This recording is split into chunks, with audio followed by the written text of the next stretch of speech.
لیکن صرف بتانے کے لیے، نوشیروان بہت بڑا بادشاہ تھا، اور اسی گھرانے میں یزد جرد اور بعض لوگ یزد گرد بھی کہتے ہیں۔ تو چونکہ عربی زبان میں غاف نہیں ہوتا تو اس لیے اس غاف کو جیم پڑھتے ہیں۔ تو یہ بھی بہت بڑا بادشاہ تھا، اسی خاندان کا، نوشیروان کے خاندان کا، اور یہ اسی خاندان کی خاتون تھی۔ اس خاندان کی 3 بیٹیاں، جس وقت فاروق اعظم کے دور میں ایران فتح ہوا، ایران کی فتح ہوئی، تو اس وقت جو بہت ساری عورتیں کنیز اور باندیاں بنا کر لائی گئیں، تو ان میں سے بادشاہ کے گھرانے کی 3 بیٹیاں بھی تھیں۔ اس میں سے ایک حضرت شہر بانو تھی، اور بھی 2 خواتین تھیں، یعنی انہی کی بہن۔ تو جس وقت یہ آئیں تو پوری سونے میں لدی ہوئی تھی یہ، کیونکہ یہ شہزادیاں تھیں، بادشاہ وہ بھی شاہ ایران کے گھر کی بیٹیاں تھیں، تو ان کو تو یہ اندازہ بھی نہیں تھا کہ یہ قیدی بنا لی جائے گی اور یہ قید ہو جائے گی۔ تو جس وقت ان کے سپاہی اور ان کے گھر کے مرد ان کو چھوڑ کر کے بھاگے، تو مسلم فوج نے جب اسلام کا پرچم لہرایا تو اس وقت یہ ساری عورتیں ان کے ہاتھ آ گئی۔ تو یہ سب قیدی بنا کر لائی گئی تھی مدینہ منورہ۔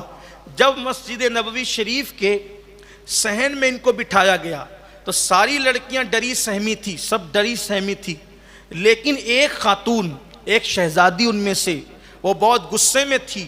وہ تھی تو سونے میں لدی ہوئی، لیکن تھی غصے میں، اور وہ اپنی زبان میں کچھ کہہ رہی تھی، حالانکہ دیار غیر میں جبکہ کنیز اور باندی کی حیثیت سے کہیں لا کر بٹھایا گیا ہو، اس وقت اظہار غصہ کرنا یہ کسی کی جرات اور بہادری کی دلیل ہی ہو سکتی تھی۔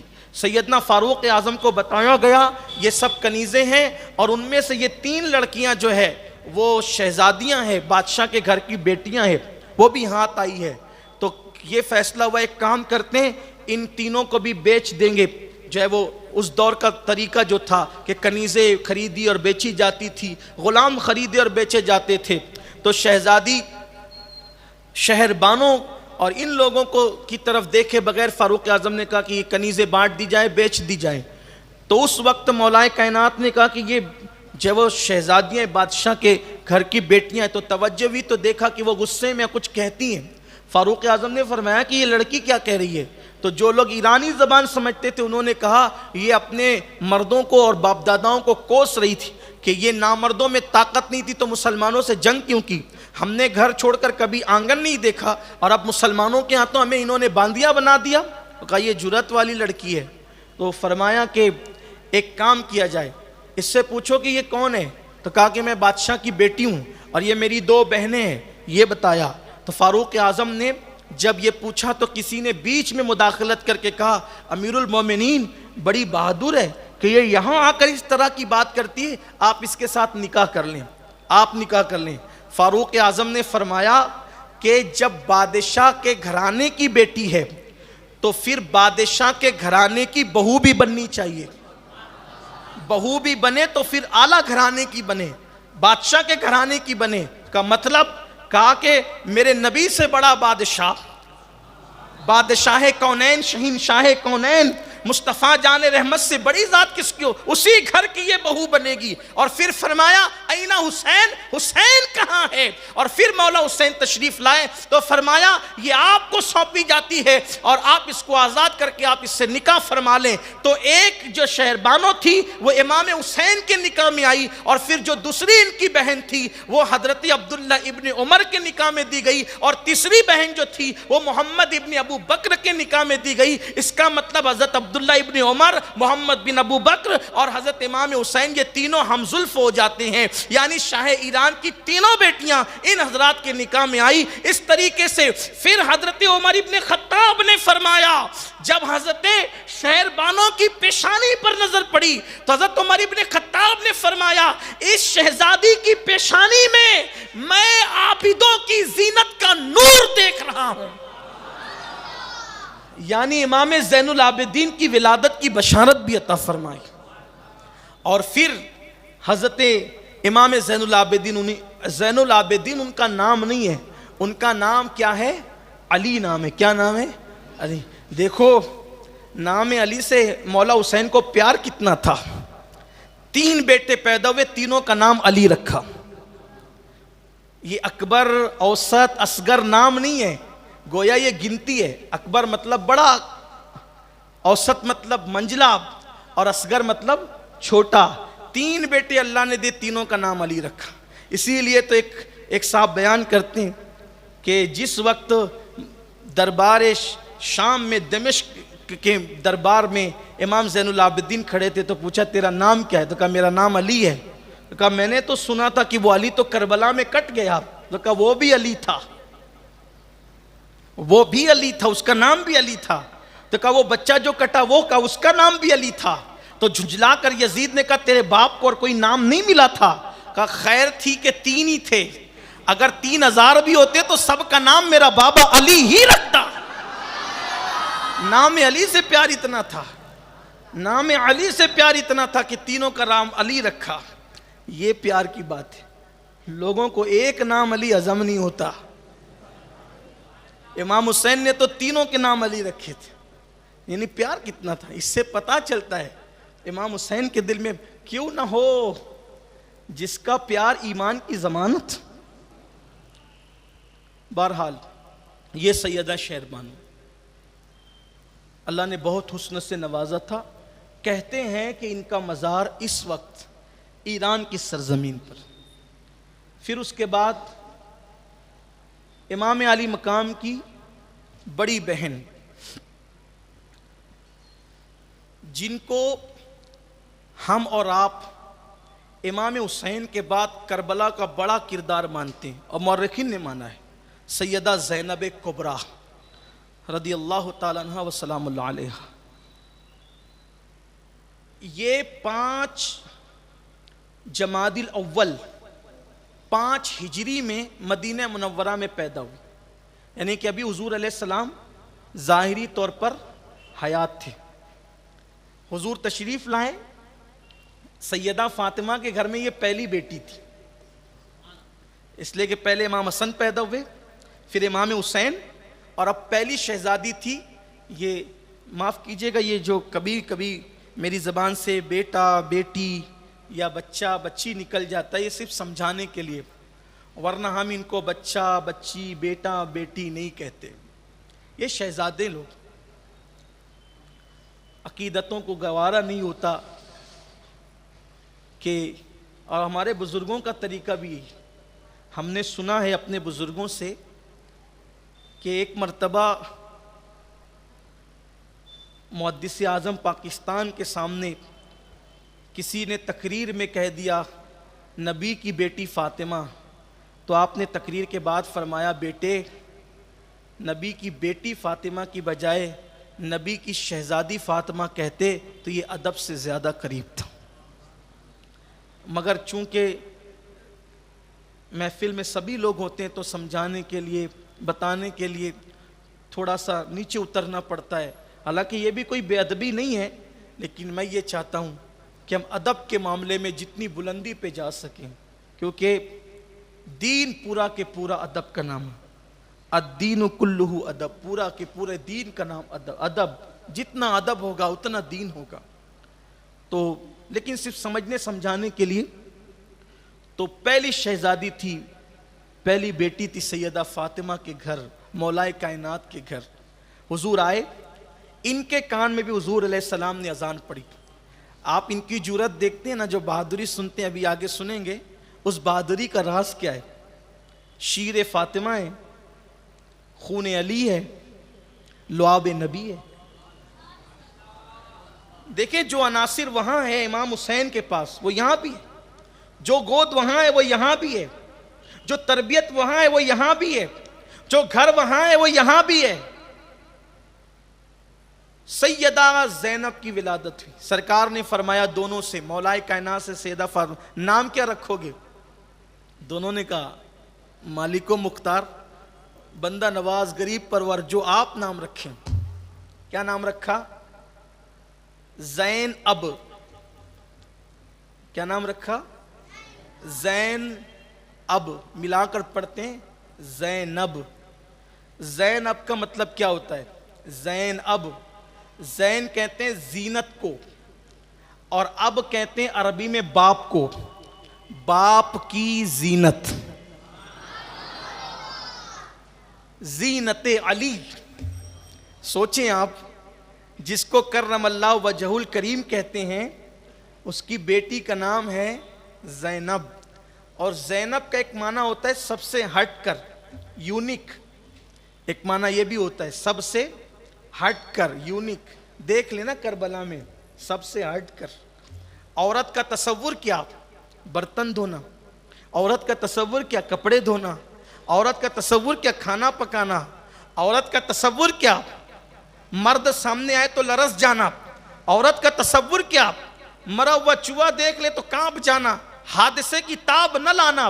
لیکن سب سے ہٹ کر نبی نے جس کا نام رکھا، ذات بھی سب سے ہٹ کر تھی۔ پورا دربار بھرا ہے اور مردوں کی طرح جو استقامت کے ساتھ کھڑی ہے اللہ کے دین کا علم لے کر، اسی کو زینب کہتے ہیں۔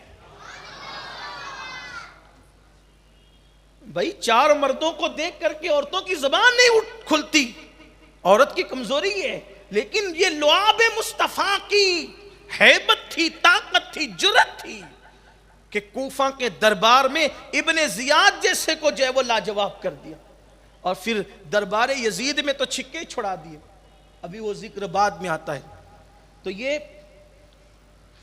5 ہجری میں 5 جمادی الاول کو ان کی ولادت۔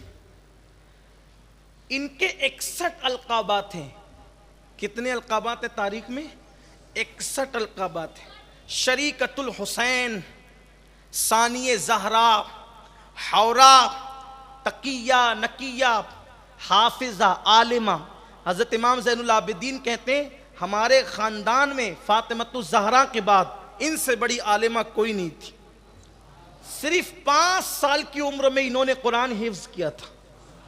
سیدہ زینب رضی اللہ تعالیٰ عنہ نے صرف 5 سال کی عمر میں قرآن شریف حفظ کیا تھا، یعنی قرآن مقدس کی تکمیل ہو رہی تھی اور ساتھ ساتھ سیدہ زینب کا حفظ قرآن بھی مکمل ہو رہا تھا۔ یہ سیدہ زینب رضی اللہ تعالیٰ عنہ کی شان ہے۔ پھر اس کے بعد گھریلو کام کاج وغیرہ سب چیزیں اللہ نے بہت نوازا تھا۔ تربیت کس کی تھی؟ گود، کبھی علی پاک کی گود میں، کبھی نبی پاک کی گود میں، کبھی سیدہ فاطمہ کی گود میں۔ ایک مرتبہ تلاوت کرتے کرتے اوڑھنی سر سے نیچے آ گئی۔ سیدہ نے کہا زینب اللہ کا ذکر کھلے سر نہیں کرتے، اس دن جو دوپٹہ ڈالا ہے پھر کبھی دوپٹہ سر سے نیچے نہیں آیا۔ یہ سیدہ زینب کی طرح ثانیہ زہرا کہتے ہیں، چہرہ بھی تھا ویسا اور کردار بھی ویسا تھا، بڑی سخی تھی، بہت سخاوت اللہ نے دی تھی، اللہ نے بہت سخی بنایا تھا ان کو۔ کوئی مدینہ منورہ کی خاتون گھر آتی تھی تو کبھی خالی لوٹ کر نہیں جاتی، فرماتی تھی کہ سائل کو خالی لوٹانا، سائل کو خالی لوٹانا یہ مومن کی شان نہیں ہے، کچھ نہ کچھ دے دیا کرو، کچھ نہ کچھ عطا کر دیا کرو، مستحق ہو تو بھی دیا کرو، غیر مستحق ہے تو بھی دیا کرو۔ جب عمر بڑھی تو فاروق اعظم کے دور خلافت میں ان کا رشتہ اشعث بن قیس نے پہلے مانگا۔ یہ اشعث بن قیس جس کا ذکر کل آپ سن چکے ہیں، یہ جادہ کا باپ، تو اس نے پہلے مانگا، مولا علی نے منع کر دیا۔ پھر حضرت جعفر طیار کے بیٹے حضرت عبداللہ بن جعفر، یہ عبداللہ بن جعفر کون ہے؟ جب جعفر طیار کی شہادت ہو گئی تو ان کی اہلیہ رونے لگی، کہا کہ اب ان بچوں کا کون ہے؟ تو حضور علیہ السلام نے فرمایا تھا ان کا والی میں ہوں۔ پھر حضور علیہ السلام نے ان کو اپنی پرورش میں لے لیا۔ سرکار علیہ السلام کے وصال کے بعد حضرت عبداللہ بن جعفر کی پرورش مولا کائنات نے کی۔ اب دیکھیں، دونوں کو دیکھیں کہ سیدہ زینب کی پرورش کہاں ہو رہی ہے؟ ایک تو نبی کے پاس، ایک تو مولا علی کے پاس، اور حضرت عبداللہ بن جعفر جو ان کے شوہر پرورش کہاں ہو رہی ہے؟ ایک تو نبی پاک کے پاس اور ایک تو مولا علی کے پاس۔ جب وہ جوان ہوئے تو پھر ان کی طرف سے رشتہ مانگا گیا تو مولا کائنات نے ان کا رشتہ کر دیا۔ حضرت عبداللہ بن جعفر طیار بہت مالدار تھے، مدینہ منورہ میں 4 لوگ بڑے سخی مانے جاتے تھے اور چاروں مالدار بھی تھے، ایک امام حسن، دوسرے امام حسین، تیسرے عبداللہ بن عباس چوتھے عبداللہ بن جعفر طیار، ان چاروں کی سخاوت بہت مشہور تھی اور چاروں مالدار تھے، بڑی دولت تھی، اللہ نے بہت دولت سے نوازا تھا۔ یہاں ایک غلط فہمی کا ازالہ بھی ہوتا ہے کہ حسنین کریمین کو لوگ کبھی کبھی سمجھتے ہیں کہ بیچارے بڑے فاقہ کش ہوں گے، بیچارے بولتے ہیں لوگ، ارے ان کو بیچارہ کیسے کہتے ہو جو پوری کائنات کا چارہ ہے، پوری کائنات کا چارہ گر جو ہو۔ اس سے یہاں لوگوں کو تھپکیاں دی جاتی ہے، یار غریب ہے تو رہو، مفلس ہے تو رہو، بھیک منگی ہو تو رہو، اس لیے کہ یہ سب غریب لوگ تھے۔ کس نے کہا غریب لوگ تھے؟ جو ایک اجنبی بڑھیا کو ہزار بکریاں خرید کر ایک وقت میں دے دیں، 50 ہزار لوگوں کا قرضہ چکا دیں۔ حضرت اسامہ بن زید حالت سکرات کے قریب تھے، امام حسین ملاقات کے لیے گئے، حضرت اسامہ بن زید سے کہا غمگینوں موت کی وجہ سے، کہا نہیں، موت سے زیادہ قرضے کا غم ہے، 60,000 درہم مجھ پہ قرض ہے، ڈر لگتا ہے مقروض دنیا سے جاؤں گا تو کیا ہوگا؟ امام حسین نے فرمایا فکر مت کرو، وہ 60,000 میں ادا کر دوں گا۔ کہا لیکن اگر مر جاؤں گا اسی حالت میں، وہ بوجھ لے کر جاؤں گا، آپ تو ادا کر دیں گے، میں چاہتا ہوں کہ انتقال سے پہلے ادا کر دوں۔ امام نے فرمایا فکر نہ کرو، تمہاری روح نکلنے سے پہلے وہ 60,000 کا میں ادا کر دوں گا۔ گھر گئے، 60,000 لیا اور لینے کے بعد وہ قرضہ ادا کر دیا۔ قرضہ لوگوں کا 60,000 ادا کرنے۔ ایک مرتبہ ایک شخص آیا، کہا میری بیٹی کی شادی ہے، میں غریب آدمی ہوں، میں چاہتا ہوں کہ میری بیٹی کا نکاح شان سے ہو۔ فرمایا ہو جائے گا۔ کس شان سے ہوا؟ اس کے جہیز میں 1,000 کنیزیں دی اور ہر کنیز کے ہاتھ میں 1,000 درہم دیے۔ یہ بھیک مانگنے والوں کے لیے ہے، جو بھیک مانگنے آتے تھے ان کو۔ اس لیے سنیوں مالدار بنو، دیندار بنو، دیندار بھی بنو، مالدار بھی بنو۔ دین چھوڑ کے مالدار بنو گے تو فرعون اور قارون کے راستے پہ چلو گے، اور دین کے ساتھ مالدار بنو گے تو حسنین کریمین کے راستے پر، عثمان غنی کے راستے پر، عبد الرحمن ابن عوف کے راستے پہ۔ لیکن یہ مالدار بننے کا مطلب یہ نہیں کسی کی گردن دبا کے بن گیا، کسی کا کروڑوں ہضم کر کے بن گیا، کسی کا لوٹ مار کے بن گیا، معاذ اللہ ایسے نہیں۔ حلال کے ذریعے سے بنو، کوشش کرو۔ مال برا نہیں ہے، لوگوں نے تو پتہ نہیں مال کو کیا سمجھا ہے۔ مال حاصل کرو حلال سے، مال برا نہیں ہے۔ 25 حج ایسے ہی ہوتے ہیں، 25 حج بغیر مال کی ہوتے؟ 1,000 روپے، لاکھوں روپے لوگوں کو یوں ہی لٹائے جاتے ہیں؟ نہیں، ایسے نہیں ہے،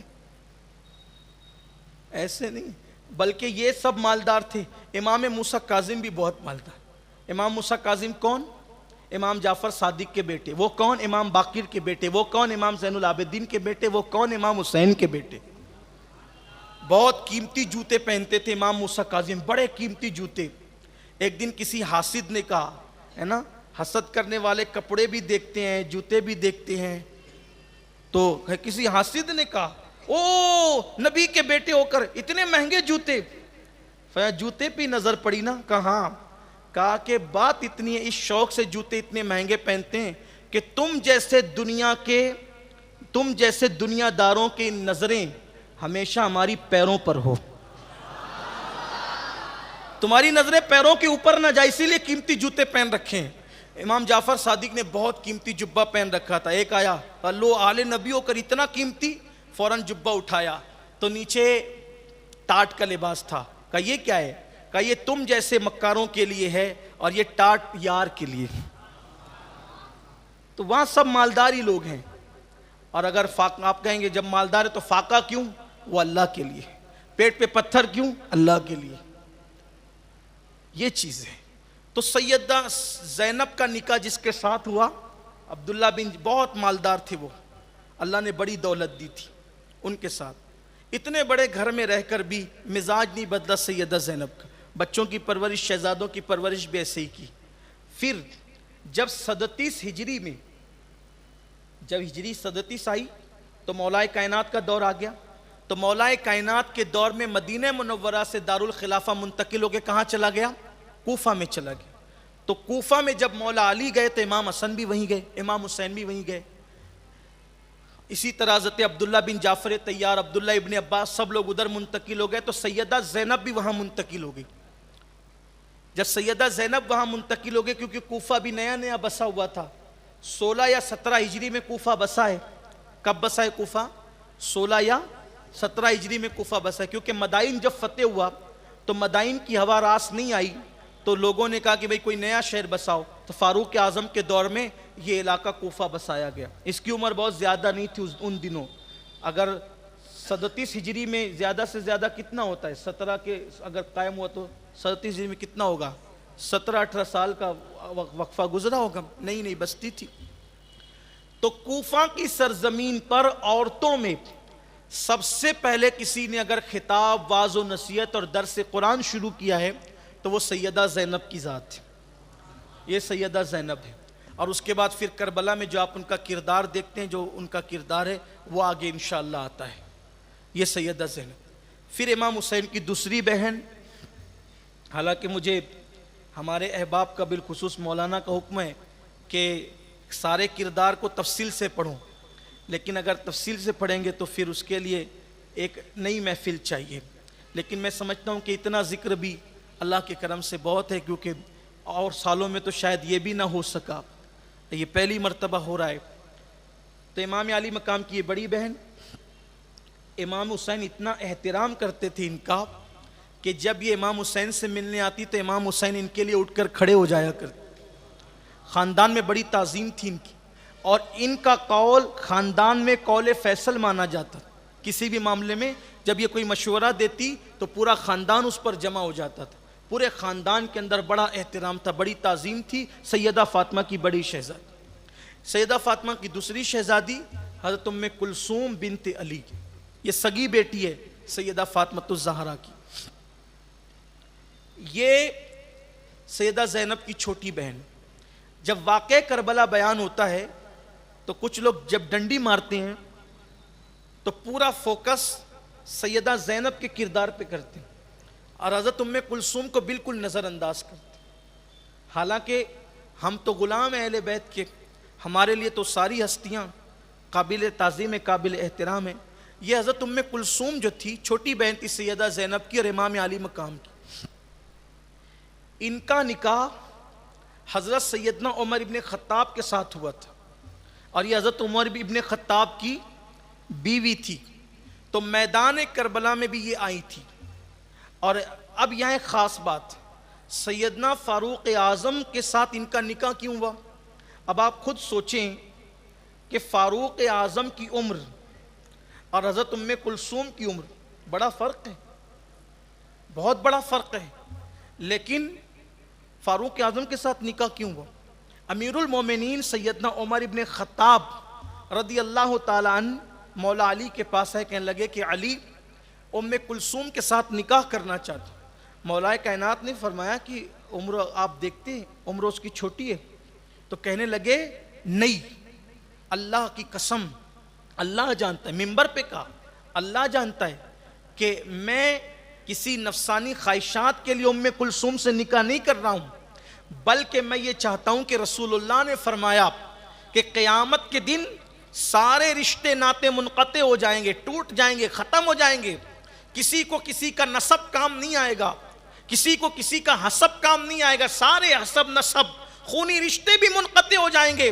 الا نسبی و سبابی، سوائے میرے نسب کے سارے نسب ختم ہو جائیں گے. تو اے علی، میں اپنی نفسانی خواہش کے لیے نکاح نہیں کر رہا ہوں، بلکہ ام کلثوم کے ساتھ نکاح کر کے فاطمہ کا داماد بننا چاہتا ہوں، اور سیدہ فاطمہ سے اپنا رشتہ جوڑ کر کے رسول اللہ سے رشتہ جوڑنا چاہتا ہوں، تاکہ قیامت کے دن یہ نسبت فاطمہ کام آ جائے. یہ ہے اہل بیت کی نسبت. حالانکہ عمر ابن خطاب کون ہیں جن کے لیے قرآن کی آیتیں اترے؟ عمر بن خطاب کون ہیں جن کی شان میں قرآن کی آیتیں اترتی ہے، جس کی زبان پہ حق جاری ہوتا ہے، جس کو دیکھ کر شیطان رستہ بدل دیتا ہے، جس کی نیکیاں آسمان کے تاروں کے برابر ہیں، جس کا ذکر توریت اور انجیل میں ہے. وہ کیا کہہ رہے ہیں؟ اہل بیت سے رشتہ جوڑ رہا ہوں. اور پھر آپ کے ساتھ نکاح ہوا اور ایک شہزادے بھی پیدا ہوئے جن کا انتقال ہو گیا بچپن. پھر جب حضرت عمر ابن خطاب کی شہادت ہوئی، تو پھر حضرت محمد ابن عبداللہ، حضرت محمد ابن جعفر ایک تو حضرت عبداللہ ابن جعفر ہے اور دوسرے محمد ابن جعفر. حضرت عمر ابن خطاب کی شہادت کے بعد محمد ابن جعفر طیار کے ساتھ پھر آپ کا دوسرا نکاح ہوا. یہاں تھوڑی سی وضاحت کرنا چاہتا ہوں, بہت خاص بات, اگر برا لگے تو معاف کر دینا, لیکن کہنا چاہتا ہوں. آپ نے اس سے پہلے کی نشست میں بھی سنا کہ حضرت اسماء بنت امیس رضی اللہ تعالی عنہا, پہلے ان کا نکاح حضرت جعفر طیار کے ساتھ ہوا, ان کی شہادت کے بعد حضرت ابوبکر صدیق کے ساتھ ہوا, ان کے وصال کے بعد ان کا نکاح مولائے کائنات کے ساتھ ہوا. پھر یہ حضرت ام کلثوم کا معاملہ کہ پہلے یہ فاروق اعظم کے نکاح میں تھی, ان کی شہادت کے بعد پھر محمد ابن جعفر طیار کے ساتھ نکاح ہوا. اس طرح اور بھی خواتین. لیکن آج اپنے معاشرے کا حال یہ ہے کہ اگر کوئی عورت بیوہ ہو جاتی ہے, کوئی عورت اگر بیوہ ہو جائے تو بیوہ ہونے کے بعد وہ خود بھی اور اس کے خاندان والے بھی اور ہماری قوم بھی اس بیوہ کے دوسرے نکاح کو عیب سمجھتے ہیں, اور لوگ کہتے ہیں کہ یہ شرافت کے خلاف ہے. بھئی شوہر مر گیا, اب صبر کرو, جو ہونا تھا ہو گیا, ہے نا, یہی کہتے ہیں لوگ.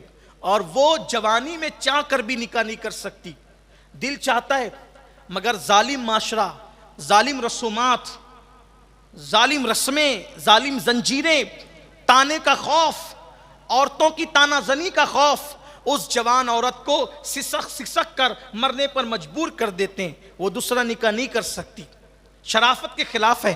میں پوچھنا چاہتا ہوں کہ اسماء بنت امیس سے بڑا بھی کوئی شریف ہے اس وقت سماج میں؟ ام کلثوم بنت علی سے بڑھ کر بھی کسی کے پاس شرافت ہے؟ جن کے قدموں میں گویا کہ شرافت کو معراج نصیب ہوتی ہے, یہ ان خواتین کی داستان پڑھی جا رہی ہے. جب انہوں نے بیوہ ہونے کے بعد دوسرا نکاح پسند کیا, قبول کیا, تو آج ہماری جوان بچیاں, اور یاد رکھنا زبردستی کسی جوان بیٹی کو بیوہ ہونے کے بعد بھی نکاح سے روکنا, اس کی خواہشات کو کچلنا, کبھی کبھی اس کو غلط راستے پر ڈال سکتا ہے. اس لیے یاد رکھیے, بیوہ کا نکاح ہونا چاہیے. ہاں اگر اس کو خواہش نہیں ہے, بچے چھوٹے ہیں, وہ صبر کر سکتی ہے تو بات الگ ہے. پھر حضور علیہ السلام کی طرف سے بشارت ہے کہ اگر کوئی عورت بچے چھوٹے ہونے کی وجہ سے ان کے اس بچوں کا خیال کرتے ہوئے بیوگی کے بعد بھی دوسرا نکاح نہ کرے بچوں کے خیال سے, تو وہ خاتون اور میں جنت میں اتنے پڑوس میں ہوں گے, قریب ہوں گے جیسے 2 انگلیاں قریب ہیں. بشارت بھی ہے.